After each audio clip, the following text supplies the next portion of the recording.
Hello, everyone. We are live. So as most of you, or some of you know, I got COVID 2 weeks ago, so I have not been on my lives for the last 2 weeks. And yeah, it was a pretty, relatively speaking, easy experience. But the predominant emotion and symptoms was, of course, the tiredness and the brain fog. So I got back to work on Monday. Today's Wednesday. And it's still been quite a process to come back to full energy and cognitive ability. So that brain fog and that exhaustion is quite a strange symptom, but it's definitely real. So if it takes me a while to figure out what it is that I want to say today, please excuse me. But I'm so happy to be back here today. And if anyone's joining me, feel free to comment and share as we go. So today's topic, which I actually set up prior to the COVID plague monkey, was making emotions a choice. And in the last 2 weeks, while I was recovering, as most of you know, around the world, South Africa experienced a lot of quite extreme looting and rioting, and there was a lot of unrest and uncertainty going on in the country. And that in itself is just the perfect representation of emotions gone amok, right, and mob mentality. And that's really the discussion today, is how can we make emotions a choice when we are drowning in the big emotions, right, when we feel that they've just completely taken over our ability to respond calmly, to feel in charge of our lives, to feel happy. And so, as I said, that mob mentality that we all witnessed, and wherever you are watching from the world, you saw clips of it going on. And what I want to do is just spend the first couple of minutes of today's live just discussing exactly what emotions are, because that will really help you understand how we process them and how we deal with them going forward. So the first thing is that emotions are a hormone and a biological response, and they are the most powerful force within you. So emotions will always trump thought. That's just the way we're built. So you cannot think yourself calm if you're angry. You cannot think yourself in love. You cannot think yourself peaceful, confident.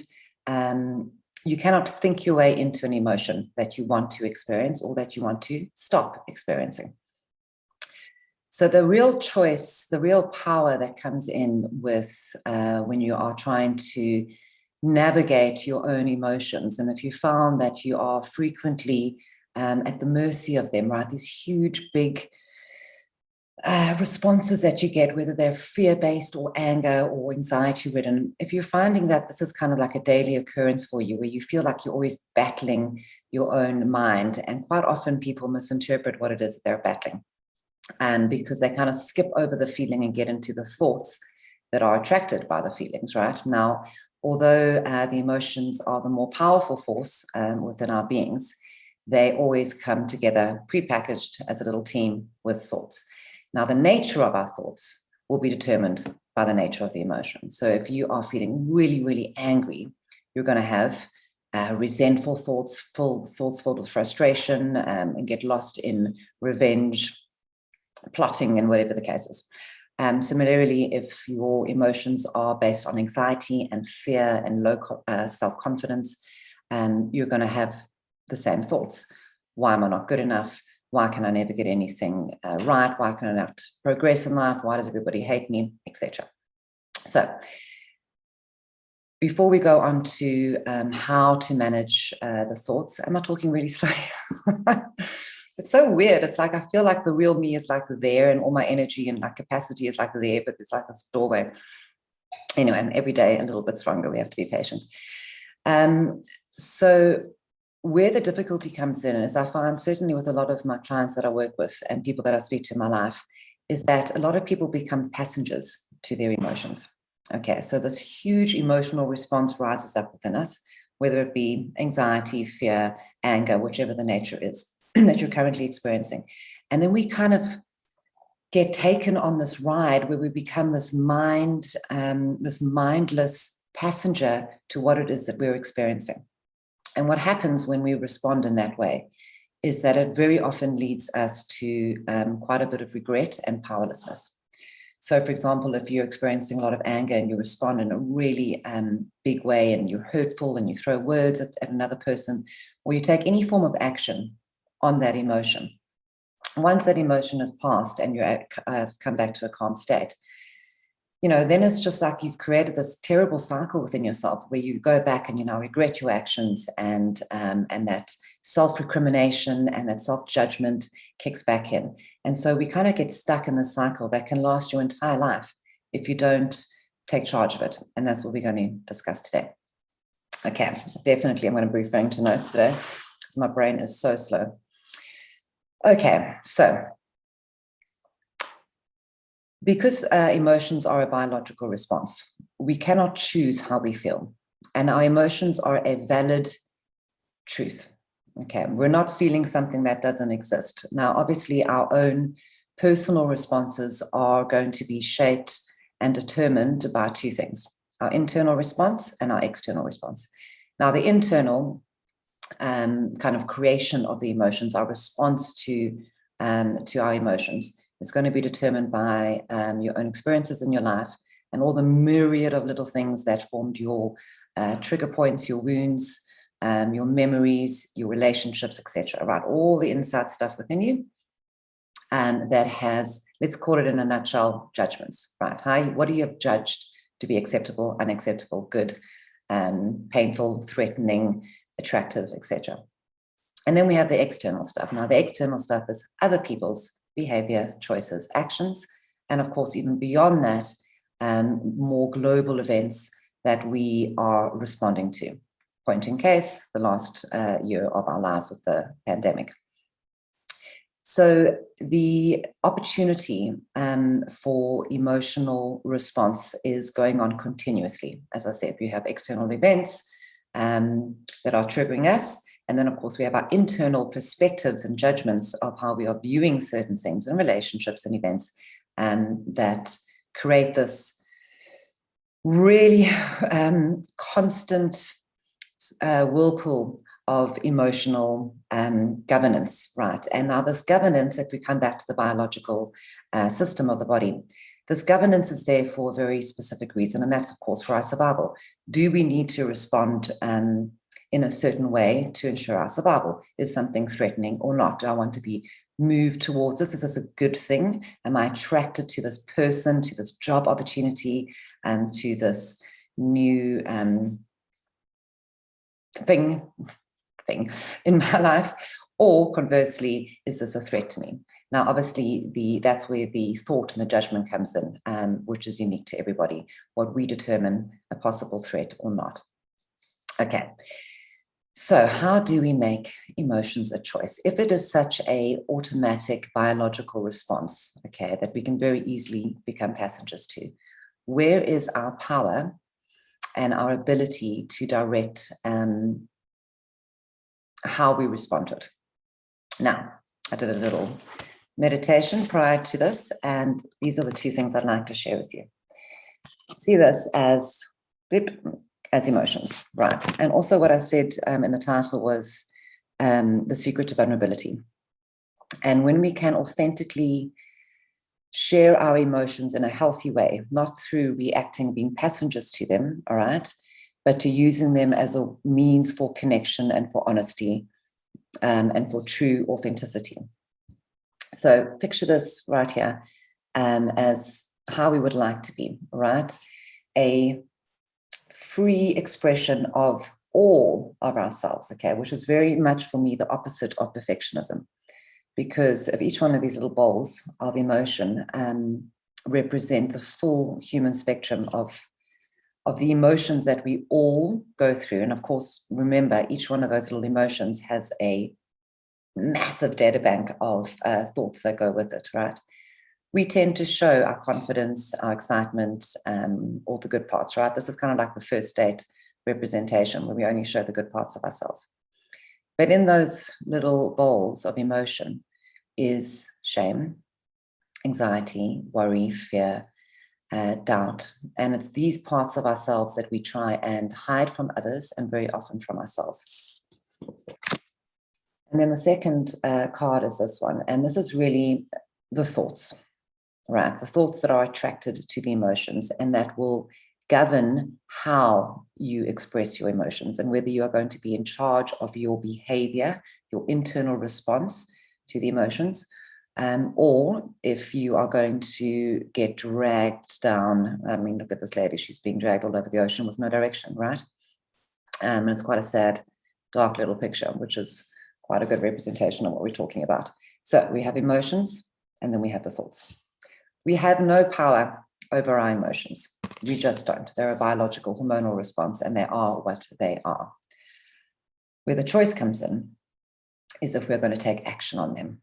And that is a skill that has to be consciously cultivated. It is not something that we are naturally good at because, you know, coming back to the riots and that mob mentality, you know, human beings, for as much as our evolution and our intelligence, we are a tiny little like hop away from being the primal mammals that we are. You know, take away food, take away the necessities, the survival things, water, if your family's being threatened, right? Take tiny little elements away from us, and we very quickly revert back to purely raw, mindless, right, unconscious beings. Okay, and you can see that in action, as I said, in the mob mentality that we all saw. Certainly not just in the last 2 weeks, but throughout history, we've seen that. So the practice of pausing between I'm feeling this huge emotional response and then taking action on it, that's where the skill comes in, and that's where we have the power to start knowing that we have the power to question. And it's a bit of a catch-22. So while our emotions are completely true and valid and real, at the same time, we do have the power to question them, and very often we don't. And the more conscious you can become in how you, in your unique way, what your unique triggers are, where your wounds are still kind of pushing your own buttons, right? Where certain relationship dynamics are still triggering you. So the more conscious you can become of your own operating system, the more power you are going to have in how you allow your emotions to bolster you or to hamper you. And let's be honest, when those emotional responses take over and when there's been no conscious input from you, it completely detracts from every aspect of our life. It heavily impacts our relationship. It heavily impacts our confidence and our experience of self. And I was just, prior to this call, I was just reflecting, like the last year around the world with this pandemic, it's been almost purely emotionally based, right? It's constant. So whereas before, you know, we had so many distractions in our lives because we got up, we went off to work and life continued as usual. So there were many opportunities to distract ourselves from the inner experience of who we are. Now those distractions have been taken away from us, right? Most people are still stuck at home, either working or schooling. So we are not getting any changes in our environment, added to which, of course, the fear of the future. There's massive fear around job security, around the safety of loved ones. A lot of people have been through a lot of pain with deaths in the family, with losing jobs, and with worrying what the future is going to hold. Added to which, you're now stuck under four walls, bring on the frustration, the anxiety, the anger, the everything else. So really the last year, what I find is that it's given us the opportunity to work with emotion, whereas prior in our lives, probably it wasn't so in our faces. And of course, the predominant type of emotions have been fear-based. Okay. So it's very easy to ride the waves, right, of good emotions. Oh, I'm so in love, or I'm so excited, I'm starting a new job, or I've just got recognized for something, when something good happens in our lives. We don't mind being the passenger. We don't mind being taken along for the ride because it's a good feeling. We don't need to hide the discomfort from ourselves or from others. But when the feelings are the opposite, when they're fear-based, anger-based, etc., unfortunately, we're still doing the same thing. We're still being driven along and seeing where it takes us. And it's quite a difficult, and I'm going to share, as I said, about the vulnerability.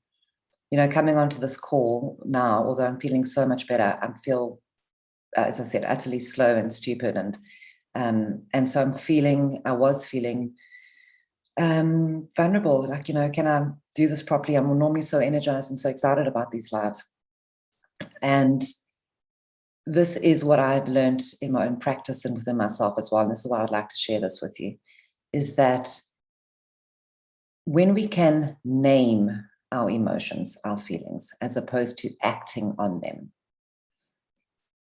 they not only help us move through them a lot faster, but it takes away that unconscious aspect. And just quickly coming back to physiology, I think I've spoken about this in some of my other videos, but it's called, I remembered, the amygdala hijacking. So we've got our frontal cortex, of course, which is our conscious thinking part of our brains. And then we've got our more primal amygdala, which is at the back, and that's all of our instincts are. Now, the way the human being is set up is that if there is any threat to our survival, instantly a frontal cortex basically shuts down and the amygdala kind of takes over, hence the amygdala hijacking. And the reason this happens is that we have to be able to respond immediately and instinctively in order to ensure our survival. If this frontal cortex did not shut down, we would think, oh, should I run? Should I defend myself? Should I negotiate? Whatever the case is. And during that couple of seconds, we could, of course, be killed, which is why the body is created the way it is. Now, when those huge emotions flood our body, now remember, it's a hormone, so it's going to signal our body that there is a threat, because any form of big emotion at a primal level is a threat. Even though we're anxious about something that may happen in the future, or we are remembering a past pain, even though there's no difference between past, present, and future of that emotion, our amygdala does not know the difference, so boom, it responds. Now, because it's taking over, we don't have that conscious ability to govern our response and our behavior and our words on how we are responding to the emotion, hence becoming a passenger to the emotion. So coming back to my own feelings of like not showing up enough, right, for today. What I've done is named the emotion. Now, because I've named the emotion and I've spoken it to you all, and I have expressed vulnerability in how I'm feeling, I'm aware of it, but it's now moved through me, okay? Because I've named it, I haven't taken action on it. Now, if I hadn't have named it and voiced this for myself, within myself, I said prior to the live, and I just thought, geez, I was feeling what's going on, and I identified it, cool, I've got it, and I decided to share it with you guys. If I had not done that, if I had instead tried to suppress that feeling, right? Around the beginning, I was talking about perfectionism and all the things we don't allow ourselves to show, the shame, the doubt, the anxiety. Okay, if I had rather suppressed that, right now, as I was speaking to you, it would have been bubbling up here and fighting to be seen. Okay, I've just thought of a really funny analogy. It's like, okay, think about your emotions like this. You need, like going to the toilet, right? So you need to go to the loo, but you've decided you're not going to go to the toilet, so you're going to hold it in, and your bladder starts like bursting, and it makes it really uncomfortable and really difficult for you to focus on what it is you're doing, because at the back of your mind, you're constantly trying to not wee in your pants, right? So that's a great analogy. And that is what happens with our emotions. So we have two choices. If there are, if the emotion that is overwhelming you is triggering you from a very deep wound, it's going to be overwhelming. That amygdala hijack is going to take over, and you're probably going to respond with just like extreme defense or anger or retreat completely or cry, whatever your personal response is. And those are quite difficult to work with unless you started working with the wounds first. So I'm going to rather work with these daily kind of anxieties and worries that we all go through during our lives. If we name the emotion, we have allowed it to exist, and we have allowed it to pass through us, and we can witness the emotion without taking action on the emotion. If you don't, and that internal response, you try and suppress it and ignore it, it's going to try and come up, and it will unconsciously direct your behaviors and your thoughts. Okay. Oh, thanks, Robin. I'm just going to read out a message quickly. Bravo for your vulnerability and the courage to be with it all. I have to tell you, I'm just feeling so super slow. It's unbelievable. And I was also thinking, like I've been quite hesitant to even share my experience because I think I got it pretty lightly. I mean, apart from the tiredness and the uselessness that I'm feeling, I'm back to pretty much almost full health. And I just know that so many people have lost loved ones. And especially now during this third wave, it's just almost daily I'm hearing about people who have lost. And certainly let me continue with the practice of vulnerability today in this session.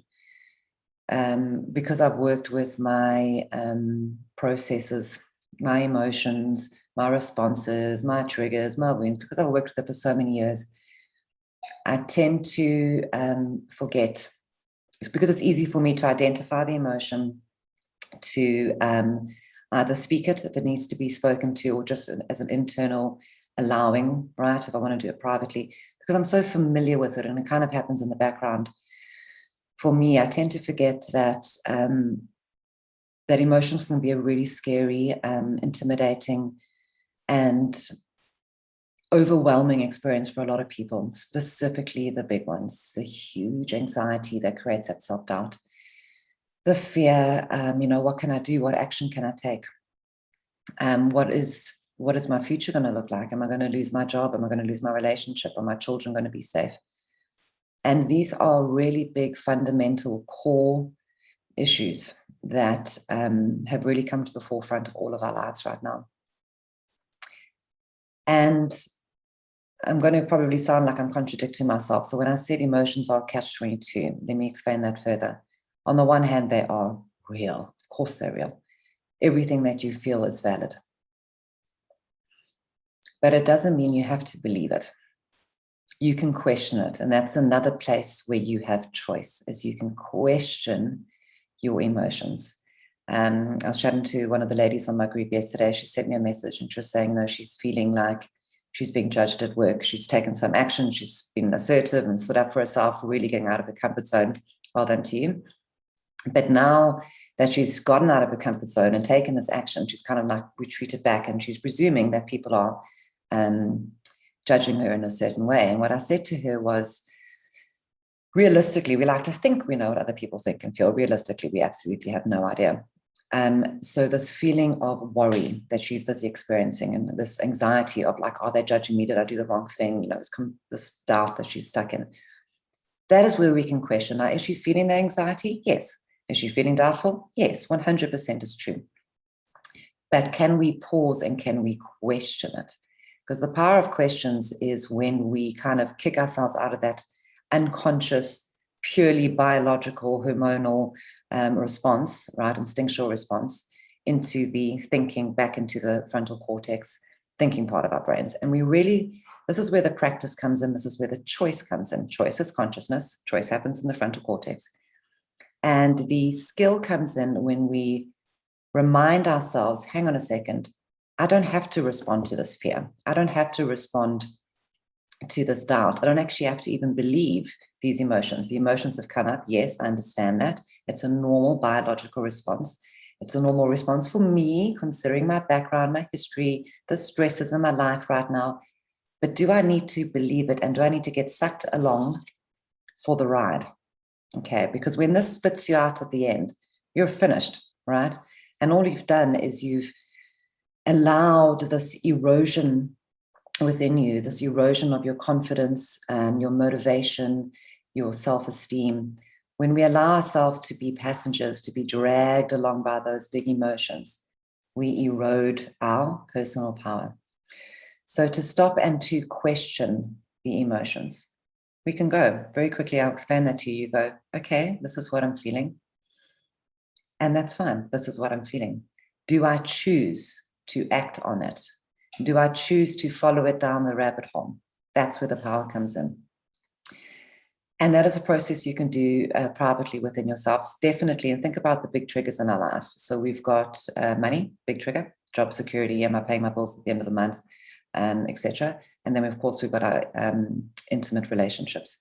And those are really the big opportunities to trigger these big responses within us.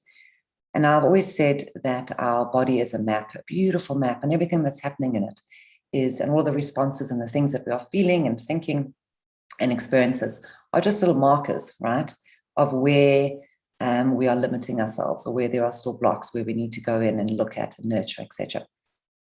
So that's where the questioning comes in. Oh, I'm still being triggered like this. I'm still responding like in this way. Do I still actually believe this about myself? Or is this a habitual response, right? And just as some takeaways for today. Oh, thank you, Truman. We even got a hashtag. So for some takeaways for today, you cannot question your emotion, but you can question your response to the emotion. All right. And you can question if you want to choose to still believe the emotion that is being presented to you. And you can choose whether you want to solidify that emotion by taking action on it. If we take action on an emotion, we solidify it. Let's look at the positives. You're feeling super in love with somebody. You just met someone. It's the beginning of a relationship. You're all excited. And now you're going to take action on that feeling. You're going to go on dates. You're going to send each other messages. You're going to spend time together, send each other music and poetry and everything else, right? You're taking action on the emotion. You've now solidified it. Okay, you've strengthened the bond and your relationship is moving forward. By the exact same token, let's turn it around. You're feeling fearful or anxiety ridden, and you take action on that, you are solidifying it. Okay.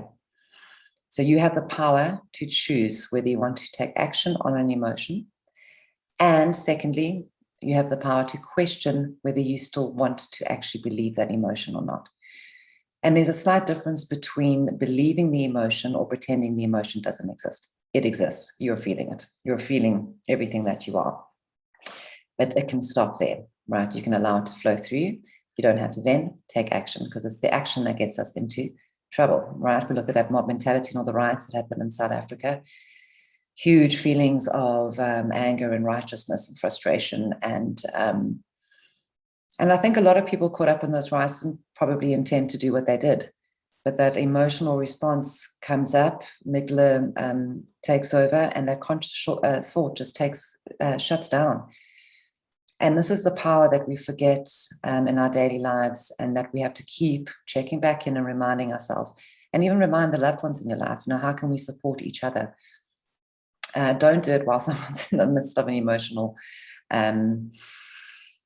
roller coaster, because you know that that's just going to heighten even more emotions. But when you're calm, you can also support the loved ones in your life and your children as well, and teach them the skill to question and to pause with the emotions, to just, and really what your goal is here is just to switch off the amygdala and come back to conscious thought. And the second we come back to conscious thought, we've got power. And it might be a battle in the beginning, because habitually you are used to believing the thoughts that tell you that you are unworthy, that you are going to fail, that you are constantly being rejected or unliked, right? We habitually believe our emotions and our thoughts because we've never stopped to question them.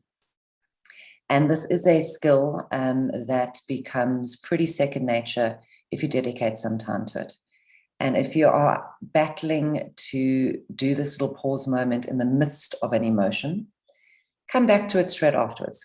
So as soon as you've got clear thinking again, reflect back and go, phew, that was a big one. I responded quite heavily to that. I got completely lost in that fear or that anger, whatever the case was.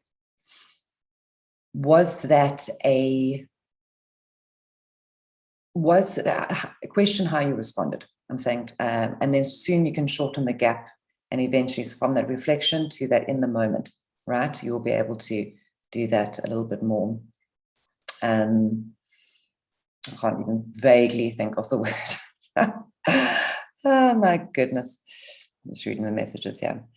Okay, so I'm going to go back and watch this video in a week or two and probably delete it, because I don't feel like I've had any kind of clarity of thought.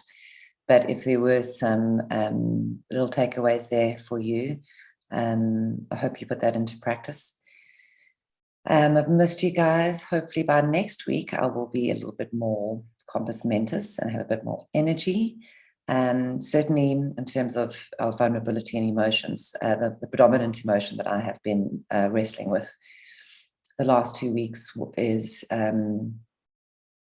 like producing, like I've definitely derived my self-worth from being in action all the time. And that feeling of stasis and surrender and patience was really difficult for me. And I did distract myself a little bit with Netflix, but also it was a good reminder for me to check back in and go, have I allowed this old, because I've personally done a lot of work on self-worth equals achievement. But it's very easy when I like that word, erode. Over time, we get lazy. We do work on ourselves and we grow ourselves and then we coast, right? And it's important that every now and again we come back to ourselves and we reconnect to just, it's got a little body scan really, where have I dropped the ball? And I've certainly unknowingly gotten back onto that speed train of constant going. And of course, the last 2 weeks was the complete opposite of that. So it was a nice opportunity for me personally to reconnect to balance. All right, so that was a nice takeaway from me. Okay. Thank you so much, everybody. I shall see you back next week, Wednesday. And yeah, have a wonderful week, everybody. And question those emotions. All right, bye.